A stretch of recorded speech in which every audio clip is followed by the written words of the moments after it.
I welcome you today to this moment and applaud Congresswoman and Chairwoman Carolyn Maloney for her commitment to equality.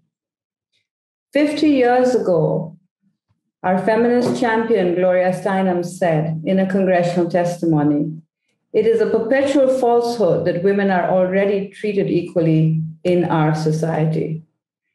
This is an urgent moment for us in American history as the effort to roll back women's rights, trans and non-binary rights are at an all-time high. We must put all genders on a legal and equal footing at this time so that they are represented equally and made a part of our Constitution, which they were left out of when it was first created. We just heard a terrific press conference from our team members and coalition members, and we see the danger that so many women and trans people are in today because they don't have equal rights codified in the bedrock of our Constitution. In this post-pandemic period, women of color, trans and non-binary people have suffered disproportionately. Intimate partner violence, sexual violence, and assault can be mitigated by having the ERA enshrined in our Constitution. Equal pay is another very important issue that this can address because women still make 52 cents on every white man's dollar. 5 million women have left the workforce during the pandemic. This is depriving our country of trillions of dollars in unearned income and has put at risk women's agencies to be economically independent. The ERA simply states that equality on the basis of sex cannot be denied by the United States or by any state. It's time to make this a reality. So please join us today in supporting our testimonies in Congress and making this happen. And I'm happy to introduce to you now to Kimberly Peeler-Allen, the board chair of the ELA Coalition. Thank you so much, Mona. Thank you to all of you who are joining us right now, who have watched the press conference earlier this morning and will be staying on to watch this historic testimony in Congress. This is the first hearing that we are having since the last state ratified the ERA, the state of Virginia, almost 2 years ago. And we are so excited for this opportunity to talk about what it will truly mean to codify the Equal Rights Amendment in the U.S. Constitution. We know that this hearing is part of the process of how we move forward, and we really call on all of you to reach out to your colleagues and to your elected officials, your members of Congress, your senators, your state representatives, and see where are they on equal rights? Where are they on equality?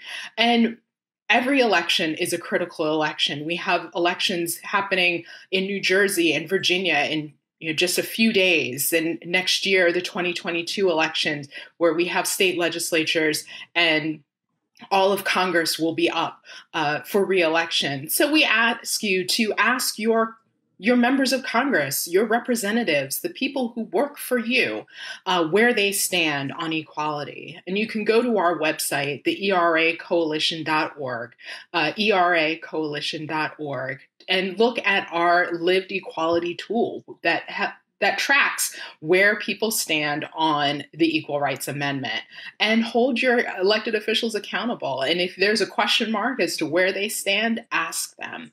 And really, we encourage you to talk to your friends, your colleagues, everyone in your network about what the possibilities of lived equality can be. Because so many people don't even realize that equality is not in the Constitution. We have been operating on a whole series of Band-Aids and rubber bands holding things together to try and make this country as equal as possible. But if we actually have equality codified in the Constitution, we will not need to have all of these stopgaps that have been enforced to try and fill in that gap. So Thank you so much for joining us today. Thank you for being part of this conversation. Please share it with your network on social media, in your emails, your book club, anything, anytime you see your friends and colleagues, and talk to them about the importance of equality, because we need to make sure that this is not just a hearing that happens in Congress and no one is really thinking about it beyond that. This is an issue that affects all of our lives. It affects my children, your grandchildren, and generations to come. So thank you all so much for being here, for spreading the word, and for being equality advocates. So I believe I am now turning it over to my colleague and the founder of the ERA Coalition and legal scholar, Jessica Newirth. Thanks, Kimberly, and thanks, Mona. And I want to thank Chairwoman Carolyn Maloney, for doing this hearing today. She's made it a lifelong goal to get the Equal Rights Amendment into the Constitution, and now we're closer than we've ever been to achieving that goal. We've met the requirements of the Constitution for an amendment, a 2/3 vote of Congress, which happened in 1972, almost 50 years ago, and ratification by 38 states, which happened in January of last year when Virginia voted to ratify the ERA. But we have an arbitrary time limit that was imposed by Congress in 1972 and extended in 1978.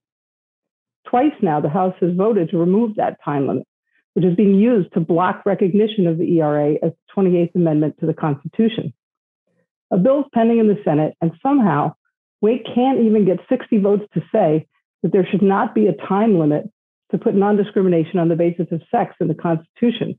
This is truly outrageous. Most constitutions in the world have this basic provision, and the United States itself has strong-armed Iraq and Afghanistan and others to put a provision like this in their own constitutions. We need the ERA. Women were intentionally excluded from the Constitution when it was written, and we need to fix that and recognize in our foundational documents that all people are equal in rights and dignity. This would send an important message to all Americans, and it is much more than a symbolic gesture, although that is long overdue. The ERA would create new avenues of legal recourse for Americans who have suffered discrimination on the basis of sex. We see that every day in pay inequity, pregnancy discrimination, and gender-based violence. Today is Latina Equal Pay Day. It takes almost 11 months, more than a year, for Latinas to make as much as white men make in a year. And those who seek justice are turned away by the highest court in our land because we don't have the ERA. Christy Broncolet was gang raped in her freshman year of college by varsity football players, one of whom openly boasted about having sex with her without her consent. But she was unable to get justice when the Supreme Court dismissed her case and threw out the provision of the Violence Against Women Act under which it was brought, saying there was no constitutional basis for this law. Jessica Gonzalez lost her 3 daughters when the police failed to respect a court order of protection despite her repeated calls to them for help. They told her father had a right to be with his children and she shouldn't worry about them, even though the court order she had mandated the arrest of her ex-husband for violating that order. Hours later, he turned up at a police station and the 3 girls were found in the back of his truck. Each had been shot in the head, 7, 8, and 10 years old. Jessica brought her quest for justice to the Supreme Court and they dismissed her case for lack of standing. If we had the ERA, these cases would have had a different outcome. It's shameful that we don't have the ERA, and those in Congress who refuse to support the women in public representing women, all Americans' rights. None of all Americans support this constitutional amendment, and we can't even get 60% of the Senate. So let's make our voices heard, as Kimberly said, and let's demand that the Senate remove the block they have put on its recognition as the 28th Amendment. This is a fundamental human right. Thank you.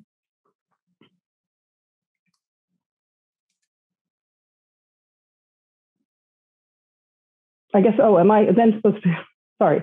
Now my pleasure to introduce Linda Coberly, the chair of the legal task force of the ERA Equality, of the ERA Coalition. Hello, everybody. It's great to be with you today, and it's such a thrill to be part of this event. We've had a hearing once before, and it's terrific to have another one. We're going to have to be hearing from a number of great witnesses today and hearing about some of the events that have transpired since the last time there was a hearing in House Judiciary. to talk really about the impact of the ERA in our world today. The ERA is more desperately needed than ever. This has been a very long fight. It's a fight that started more than 100 years ago. And as you've heard today on the press conference, and you'll hear again and again, there really should be no time limit on equality. Cultural change and civil rights change takes time. And that's why it was quite wise for Congress, when it did impose this time limit, to put it in a part of the bill that they passed where Congress itself would have the power to change it after the fact, just like it did in the late 1970s by extending the time limit by 3 more years. It can and should and must remove that time limit altogether now. We need the ERA more than ever. It is, of course, an important symbol. It's an important symbol, especially when you compare our Constitution with the constitutions across the world that Jessica mentioned, that have equality guarantees in all of those constitutions. And when you think about the role that the United States played in bringing those protections about, over many years, the late Ruth Bader Ginsburg, both in her advocacy before she got to the court and when she was on the Supreme Court, worked very hard to put some protections for women and protections against discrimination on the basis of sex in our existing Constitution, notwithstanding the fact that the 14th Amendment doesn't mention sex. And as we know, any justice who looks at the Constitution through the lens of what people's intent was when it was originally enacted will respond as Justice Scalia did and say that our Constitution currently does not bar discrimination on the basis of sex. That's really all the ERA does. And it's a very basic idea. It simply says that the government cannot treat people differently on the basis of sex. We know what that means now, too, thanks to the Supreme Court. We know that it means not only protection for women, but also protection for trans people and for people who are non-binary. We know that it means protection for people who are LGBTQ. We know that it simply takes sex discrimination off the table. And that's why it's so important, both as a symbol and for the very important legal protections that it would offer to people across our nation in every state, regardless of which state they live in and what the current political climate is in that state. It would also do something really important in terms of the power of Congress. It would create a new source of power for Congress to legislate on issues like violence against women and protecting health and safety of women and LGBTQ people. It applies to everyone, to men and women. We talk about protections for women because the women were intentionally left out of constitutional rights and not protected against discrimination on the basis of sex at the beginning of our nation's history. But the ERA protects everyone, including men, from discrimination on the basis of sex. It's an incredibly important protection, and it is past due. And Congress can act now to remove this barrier to the recognition of the ERA, which has already passed all the constitutional requirements to become part of our Constitution and to become our 28th Amendment. With that, I'm going to turn things over to my friend and fellow Illinoisian, Steve Andersson, who will close us out before the hearing begins. Thank you, Linda, and thank you everyone for being here this morning. We are about 3 minutes away from the hearing, so it's a very exciting opportunity and time. I want to remind everybody that this is not a partisan issue and has never been a partisan issue. I am a pro-life Republican, and I have been one of the strongest supporters of the ERA during my time in the Illinois State Legislature. In fact, I was the chief co-sponsor of the bill when it passed back in 2018 and was happy to be in Virginia when it passed there in 2020.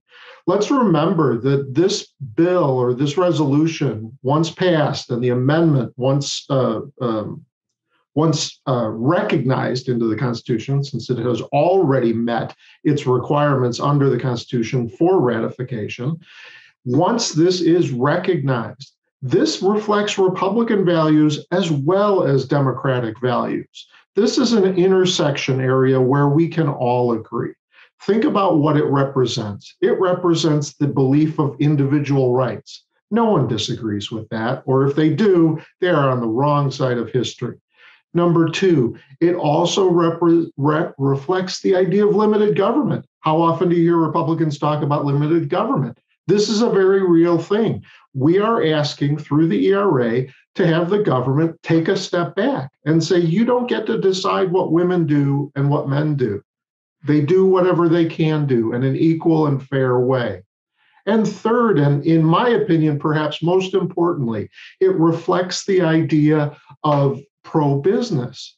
Because when our boardrooms, our workrooms, our courtrooms are filled with both men and women, diverse ideas can come forward that we don't have when it's a bunch of people who look just like me.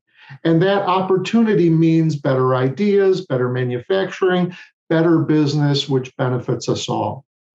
So the opportunities here are bipartisan. The votes have always been bipartisan. And this is once again our opportunity to prove ourselves unified as a nation on an idea that we can all agree on. It's time to pass the ERA, and it's also time for this hearing. So I thank you all for attending. And at this point, I think we need to transfer over to the actual hearing itself. So thank you very much. And again, call out your representatives, call out your senators, make sure they support the ERA. Thank you.